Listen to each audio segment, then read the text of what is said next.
ഈശോയുടെ സമാധാനം നമ്മുടെ ഹൃദയങ്ങളെ ഭരിക്കട്ടെ. ഇന്ന് നമുക്ക് സഭയിലെ ഏറ്റവും വലിയ വിശുദ്ധനെയും ആ വിശുദ്ധൻ്റെ അമ്മയെക്കുറിച്ചും ധ്യാനിക്കാം. മഹാപാപിക്ക് പോലും ഏറ്റവും വലിയ വിശുദ്ധനാകാൻ സാധിക്കുന്നു എന്നതിൻ്റെ തെളിവാണ് വിശുദ്ധ അഗസ്തീനോസും അമ്മയായ മോനിക്ക പുണ്യവതിയും.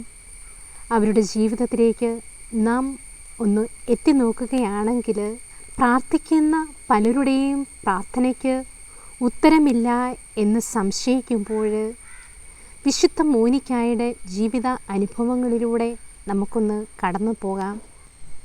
ഈ അമ്മയുടെ പ്രാർത്ഥനയാണ് മഹാപാപിയായ അഗസ്തീനോസിനെ വേദപാരംഗിതനും സഭയുടെ വലിയ ഒരു വിശുദ്ധനുമായി ദൈവം ഉയർത്തുവാൻ ഇടയായത്.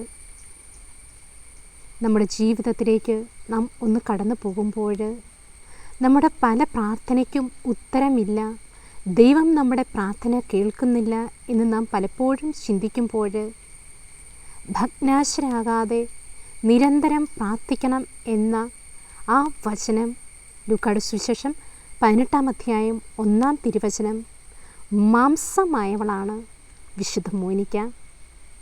വിശുദ്ധ മോനിക്കായുടെ 17 വർഷത്തെ നീണ്ട പ്രാർത്ഥനയുടെ ഫലമാണ് വിശുദ്ധ അഗസ്തീനോസ്. റോമാക്കാർക്കെഴുതിയ ലേഖനം 5-ാം അധ്യായം 20-ാം തിരുവചനത്തിൽ പാപത്തിൻ്റെ മുകളിലാണ് കൃപ എന്നതിൻ്റെ ഏറ്റവും വലിയ തെളിവാണ് വിശുദ്ധ അഗസ്തീനോസ്. അവിടെ പറയുകയാണ്, പാപം വർദ്ധിപ്പിക്കാൻ നിയമം രംഗപ്രവേശനം ചെയ്തു, എന്നാൽ പാപം വർദ്ധിച്ച് കൃപ അതിലേറെ വർദ്ധിച്ചു. ഇവിടെ പറയാണ്, പാപം വർദ്ധിപ്പിക്കുവാൻ നിയമം രംഗപ്രവേശനം ചെയ്തു. എവിടെ എത്രമാത്രം പാപമുണ്ടോ അവിടെ ദൈവത്തിൻ്റെ കൃപ പ്രവർത്തിക്കുവാൻ ദൈവത്തിന് അസാധ്യമായിട്ടോ ഒന്നുമില്ല. അതുകൊണ്ട് തന്നെയാണ് വിശുദ്ധ തോമസ് അക്വീനോസ് ആദ്യത്തെ തിന്മയെ പുണ്യപ്പെട്ട പാപമേ എന്ന് വിളിക്കുന്നത്. നമ്മുടെ ആദി മാതാപിതാക്കന്മാർ ചെയ്ത പാപം കൊണ്ട് തന്നെയാണ് നമ്മുടെ കർത്താവ് മനുഷ്യാവതാരം ചെയ്യുവാൻ ഇടയായത്. യോഹന്നാൻ്റെ സുവിശേഷം 1-ാം അധ്യായം 14-ാം തിരുവചനത്തിൽ വചനം മാംസമായി നമ്മുടെ ഇടയിൽ വസിച്ചു, അവൻ്റെ മഹത്വം നമ്മൾ ദർശിച്ചു. വചനം മാംസമാകാൻ കാരണമെന്താണ്? ആ പുണ്യപ്പെട്ട പാപമായിട്ട് മാറി. എവിടെ തിന്മ സംഭവിക്കുന്നുണ്ടോ ആ തിന്മയിൽ നിന്ന് ദൈവത്തിന് നന്മ പുറപ്പെടുവിക്കുവാൻ കഴിയും എന്ന് വിശുദ്ധ അഗസ്തീനോസിൻ്റെ ജീവിതം നമുക്കൊരു പാഠമാക്കി തീർക്കുന്നു. അതുകൊണ്ട് നമ്മുടെ ജീവിതത്തിൽ, നമ്മുടെ കുടുംബത്തിൽ ആരെങ്കിലും പാപത്തിൽ ജീവിക്കുന്നുണ്ടോ, നമ്മളും പല പല തഴക്കദോഷത്തിന് അടിമകളാകുന്നുണ്ടോ, നാം നിരാശപ്പെടേണ്ട. നമ്മൾ പ്രാർത്ഥിക്കുക. ആരെങ്കിലും ഒത്തിരിയേറെ പാപം ചെയ്ത് ജീവിക്കുന്നുണ്ടോ, അവരെ നാം ഒരിക്കലും ഉപദേശിക്കാൻ പോകേണ്ട. വിശുദ്ധ മോനിക്കായെപ്പോലെ നാം അവർക്ക് വേണ്ടി പ്രാർത്ഥിക്കുക. ഈ പ്രാർത്ഥന തീർച്ചയായിട്ടും ദൈവസന്നിധിയിൽ എത്തും എന്നതിൻ്റെ തെളിവാണ് നമുക്ക് മുമ്പേ കടന്നുപോയ അനേകരുടെ വിശുദ്ധ ജീവിതം തെളിയിക്കുന്നത്. നാം പലപ്പോഴും കർത്താവിൻ്റെ സമയത്തിന് വേണ്ടി കാത്തിരിക്കുന്നവരായിട്ട് മാറണം. യെശയ്യാ പ്രവാചന പുസ്തകം 55-ാം അധ്യായം 10 മുതൽ 13 വരെയുടെ തിരുവചനത്തിൽ പറയുന്നുണ്ട്, മഴയും മഞ്ഞും ആകാശത്തു നിന്നും വരുന്നു, അത് അങ്ങോട്ടും മടങ്ങാതെ ഭൂമിയെ നനച്ച് ഫലങ്ങളും സസ്യങ്ങളും പുറപ്പെടുവിച്ച് അവ വിത്തും നൽകുന്നത് പോലെ എൻ്റെ വായിന്ന് പുറപ്പെടുന്ന ഓരോ വാക്കും ഫലരഹിതമായി തിരിച്ചു വരില്ല. എൻ്റെ ഉദ്ദേശം അത് നിറവേറ്റും. ഞാൻ ഏൽപ്പിക്കുന്ന കാര്യങ്ങൾ വിജയപ്രദമായി ചെയ്യും. നമ്മുടെ കർത്താവിൻ്റെ ആ ഭാഗത്തു നിന്നോ കർത്താവ് തീർച്ചയായിട്ടും നമ്മുടെ പ്രാർത്ഥന കേൾക്കും. എന്നാൽ നമ്മുടെ ഭാഗത്തു നിന്ന് നാം കാത്തിരിക്കേണ്ടത് ഏത് വചനത്തിലൂടെയാണ്? പറയാണ് യാക്കോബിൻ്റെ ലേഖനം 5-ാം അധ്യായത്തിൽ 7-ഉം 8-ഉം തിരുവചനത്തിൽ, സഹോദരരെ, കർത്താവിൻ്റെ ആഗമനം വരെ ക്ഷമയോടെ കാത്തിരിക്കുവിൻ. ഭൂമിയിൽ നിന്ന് നല്ല ഫലങ്ങൾ ലഭിക്കുന്നതിന് വേണ്ടി കൃഷിക്കാരൻ ആദ്യത്തെ മഴയും അവസാനത്തെ മഴയും ക്ഷമയോടെ പ്രതീക്ഷിച്ചിരിക്കുന്നത് പോലെ നിങ്ങളും ക്ഷമയോടെ ഇരിക്കുവിൻ, ദൃഢചിത്തരായിരിക്കുവിൻ.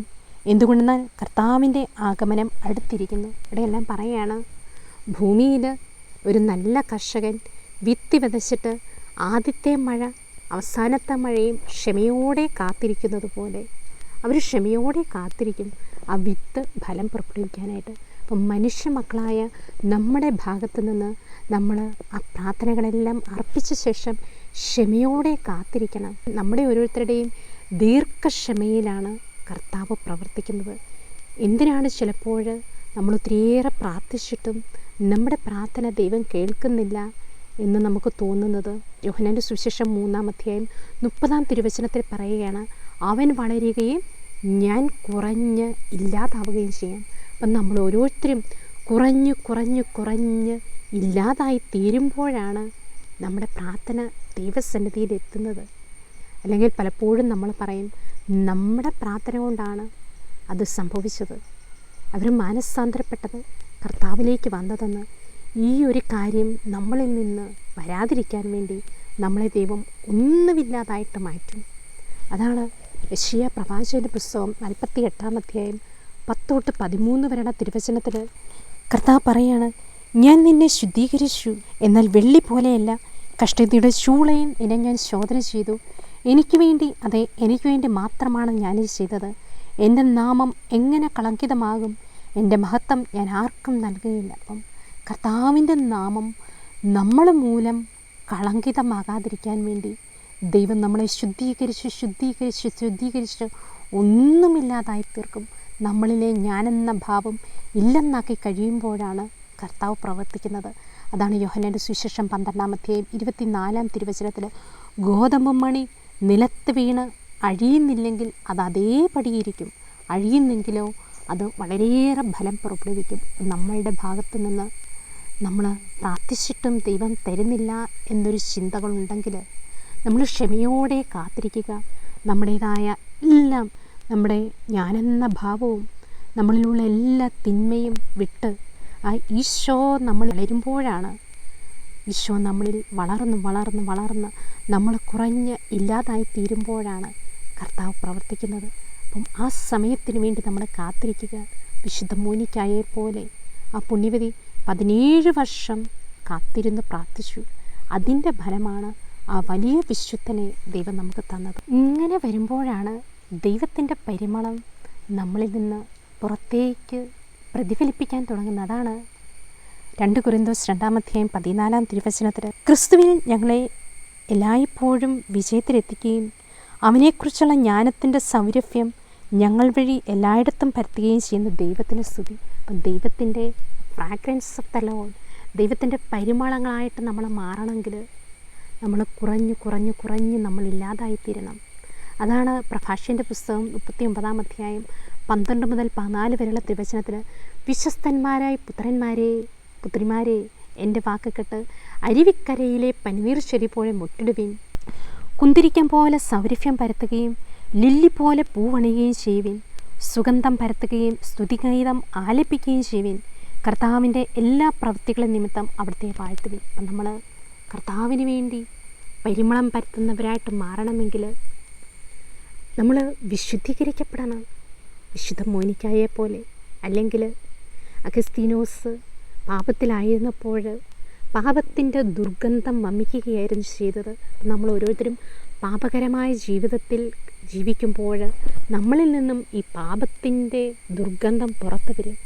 അതാണ് യാക്കോബിൻ്റെ ലേഖനം 1-ാം അധ്യായം 15-ാം വചനത്തിൽ പറയുന്നത്, ദുർമോഹം ഗർഭം ധരിച്ച് പാപത്തെ പ്രസവിക്കുന്നു, പാപം പൂർണ്ണ വളർച്ച പ്രാപിക്കുമ്പോൾ മരണത്തെ ജനിപ്പിക്കുന്നു. അപ്പം ഈ നമ്മളിലുള്ള ദുർമോഹവും നമ്മളുള്ള തിന്മയും അത് വളർന്ന് പാപത്തെ പ്രസവിക്കുകയാണ് ചെയ്യുന്നത്.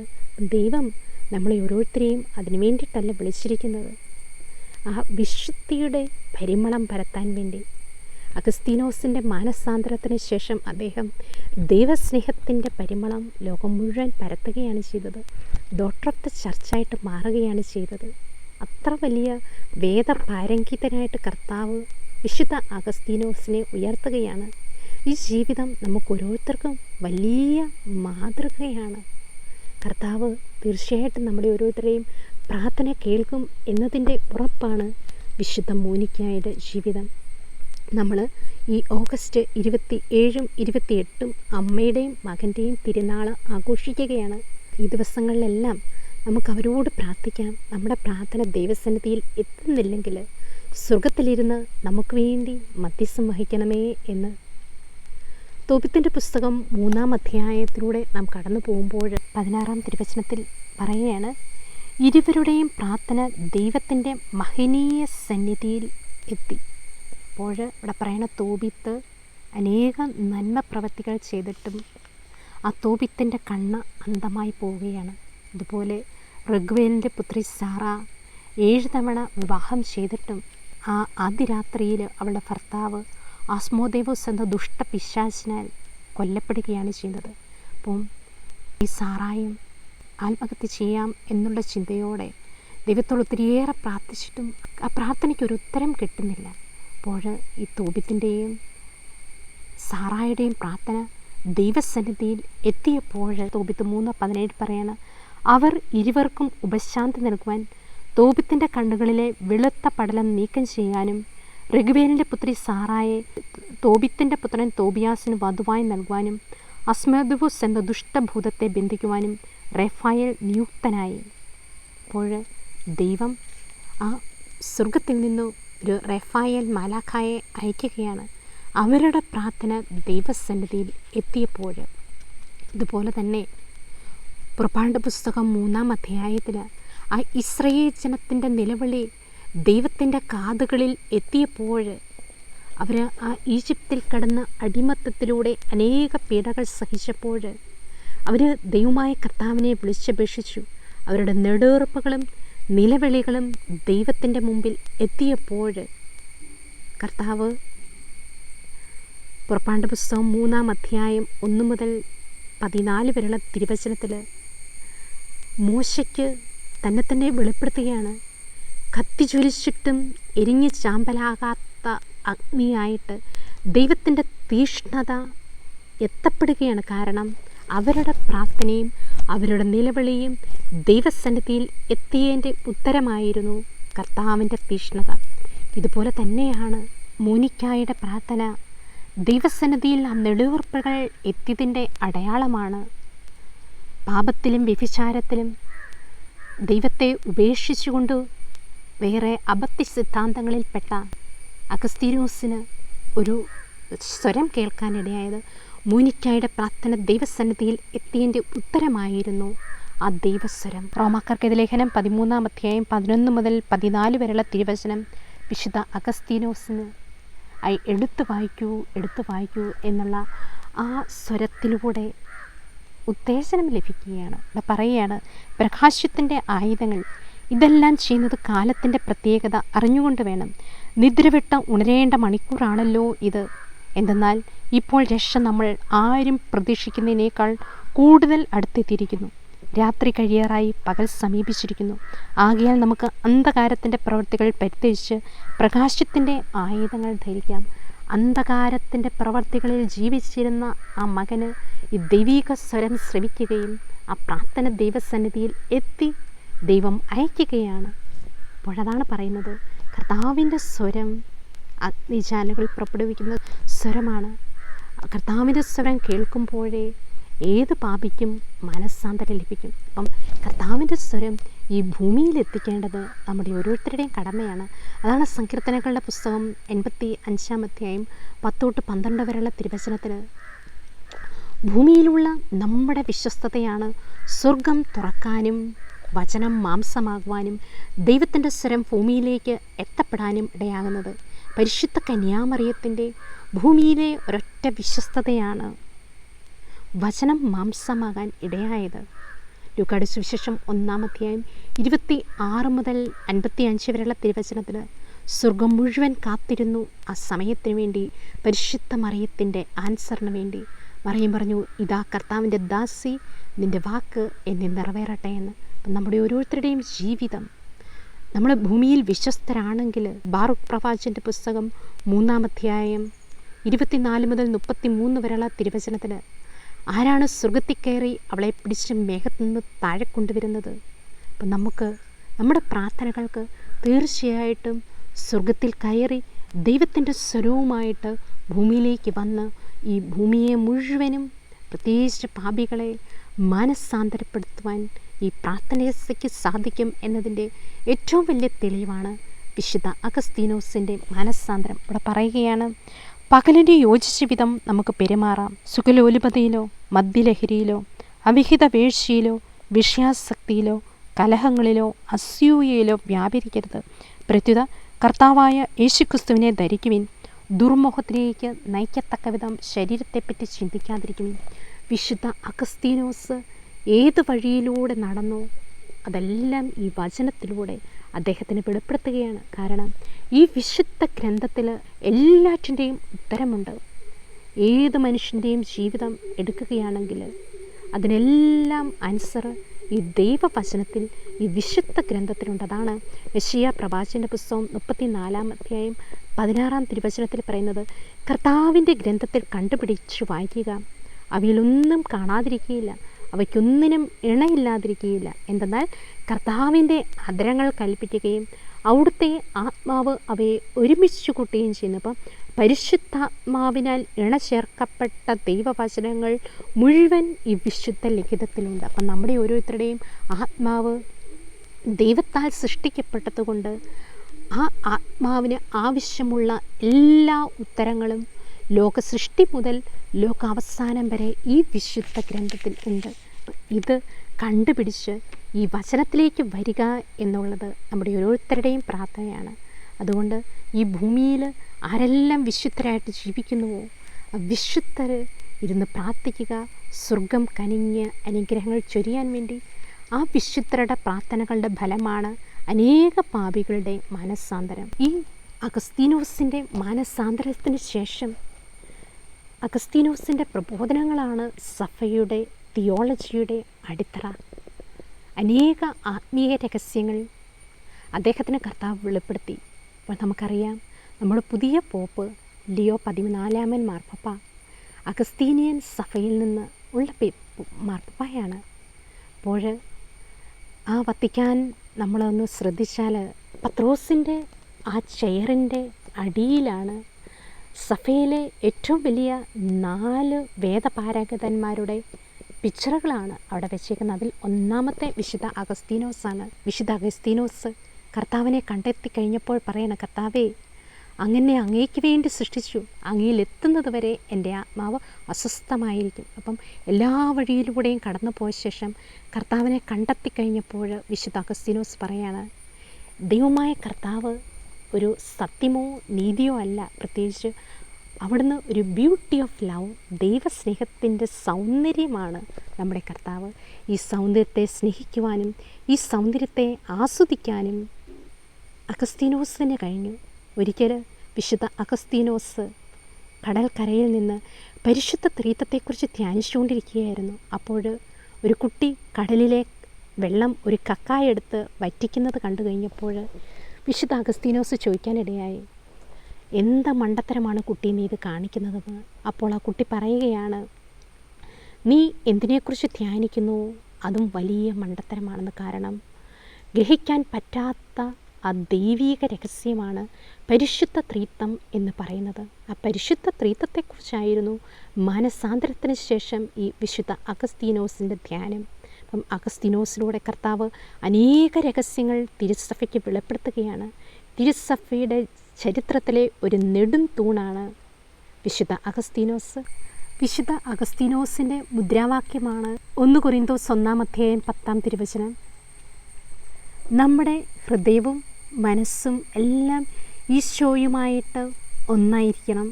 നമ്മുടെ ആദിമനീതിയിലേക്ക് നാം കടന്നു വരണം. ആദിമ പാപത്തിൻ്റെ ഫലമായിരുന്നു മരണവും എല്ലാ തിന്മകളും നമ്മളെ കീഴ്പ്പെടുത്തിയത്. ആദിമ പാപം മൂലം അത് സകല മനുഷ്യരാശിക്കും ക്ഷതമേറ്റെങ്കിലും ഓരോ മനുഷ്യൻ്റെയും പാപവും കൂടി ചേർന്നതാണ്, അതാണ് ലോകത്തിൻ്റെ പാപം എന്ന്. അതാണ് യോഹന്നാൻ്റെ സുവിശേഷം 1-ാം അധ്യായം 29-ാം തിരുവചനത്തിൽ സ്നാപക യോഹന്നാൻ ഈശോയെ കണ്ടു കഴിഞ്ഞപ്പോൾ പറയുന്നത്, ഇതാ ലോകത്തിൻ്റെ പാപങ്ങൾ നീക്കുന്ന ദൈവത്തിൻ്റെ കുഞ്ഞാട്. ഈ ലോകത്തിൻ്റെ പാപങ്ങൾ നീക്കാനാണ് നമ്മുടെ കർത്താവ് ഈ ഭൂമിയിലേക്ക് ആഗതനായത്. വിശുദ്ധ അഗസ്തീനോസ് പറയുകയാണ്, എല്ലാറ്റിൻ്റെയും അടിസ്ഥാനം ദൈവത്തിൻ്റെ കൃപയാണ്. ഈ കൃപ കൊണ്ടാണ് നമുക്കെല്ലാറ്റിനെയും അതിജീവിക്കാൻ സാധിക്കുന്നത്. മനുഷ്യ മക്കളായ നമ്മെ സംബന്ധിച്ചിടത്തോളം നമുക്കൊന്നും ചെയ്യാൻ പറ്റാത്ത കർത്താവിൻ്റെ കൃപ നമുക്ക് ആവശ്യമാണ്. അതാണ് വിശുദ്ധ പൗലോസ്ലീഹ പറയുന്നത് 2 കൊരിന്തോസ് 12:9 കൃപ മാത്രം മതിയെന്ന് നമ്മളെപ്പോഴും പ്രാർത്ഥിക്കുന്നു. നിനക്ക് എൻ്റെ കൃപ മതി. അപ്പം ഈ കൃപയ്ക്ക് വേണ്ടിയാണ് നമ്മൾ പ്രാർത്ഥിക്കുന്നത്. കൃപ എപ്പോഴും നമ്മുടെ ആത്മാവിനോട് കൂടെയാണ്. ഗലാത്യർക്ക് ലേഖനം 6:18 ഫിലിപ്പിയർ 4:23 ഫിലോമോൻ 3:25 കൃപ നമ്മുടെ ആത്മാവിൻ്റെ കൂടെയാണ്. ഈ കൃപയാണ് നമ്മളെ നയിക്കുന്നതും സംരക്ഷിക്കുന്നതും. ഈ കൃപ ദൈവം നമുക്ക് തരണം. ഈ കൃപയിൽ നമ്മൾ ആശ്രയിക്കണം. അദ്ദേഹം തൻ്റെ ബുക്ക് ഓഫ് കൺഫെഷനിൽ ഇപ്രകാരം പറയുന്നുണ്ട്: നമ്മുടെ കർത്താവിൽ എത്തിച്ചേരുന്നത് വരെ നാം അവിടത്തേക്ക് വേണ്ടി പരിശ്രമിക്കണം, അവിടത്തേക്ക് വേണ്ടി കാത്തിരിക്കണം. കർത്താവെ, അങ്ങനെ അങ്ങേക്ക് വേണ്ടി സൃഷ്ടിച്ചു, അങ്ങിലെത്തുന്നത് വരെ എൻ്റെ ആത്മാവ് അസ്വസ്ഥമായിരിക്കും. കാരണം നമ്മൾ ഓരോരുത്തരും സൃഷ്ടിക്കപ്പെട്ടത് ദൈവത്തിൻ്റെ ഛായയിലും സാദൃശ്യത്തിലുമാണ്. അപ്പം യഥാർത്ഥ നീതിയിലേക്ക്, ആദിമ നീതിയിലേക്ക് നമ്മൾ കടന്നു വരുമ്പോഴാണ് നമ്മൾ ഓരോരുത്തരും സംതൃപ്തരാകുന്നത്. അതാണ് വിശുദ്ധ പൗലോസ്ലീഹ എഫെസ്യർക്ക് ലേഖനം 4:24 യഥാർത്ഥമായ വിശുദ്ധിയിലും നീതിയിലും ദൈവത്തിൻ്റെ സാദൃശ്യത്തിൽ സൃഷ്ടിക്കപ്പെട്ട പുതിയ മനുഷ്യനെ ധരിക്കുമെന്ന്. അപ്പം യഥാർത്ഥമായി നമ്മൾ ധരിക്കേണ്ടത് എന്താണ്? വിശുദ്ധിയും നീതിയും നമ്മൾ പാലിക്കുമ്പോഴാണ് ആ ദൈവത്തിൻ്റെ സാദൃശ്യത്തിൽ സൃഷ്ടിക്കപ്പെട്ട യഥാർത്ഥ മനുഷ്യരായിട്ട് നമ്മൾ ഓരോരുത്തരും മാറുന്നത്. വിശുദ്ധ അഗസ്തീനോസ് പ്രാർത്ഥിക്കുന്നുണ്ട്: കർത്താവേ, നീ കൽപ്പിച്ചവയെല്ലാം ചെയ്യാനുള്ള കൃപ എനിക്ക് തരണമേ. അപ്പം നമ്മൾ കർത്താവ് കൽപ്പിക്കുന്നതെല്ലാം ചെയ്യാനുള്ള കൃപ നമുക്ക് ആവശ്യമാണ്. അദ്ദേഹം പറയാണ്, കർത്താവ് ഇനിഷ്യേറ്റീവ് എടുക്കട്ടെ, നമ്മൾ വെറുതെ നിന്ന് കൊടുക്കുക. നിന്ന് കൊടുക്കുമ്പോൾ കർത്താവ് തന്നെ പ്രവർത്തിച്ചോളും. കൃപയാണ് എല്ലാത്തിൻ്റെ അടിസ്ഥാനം.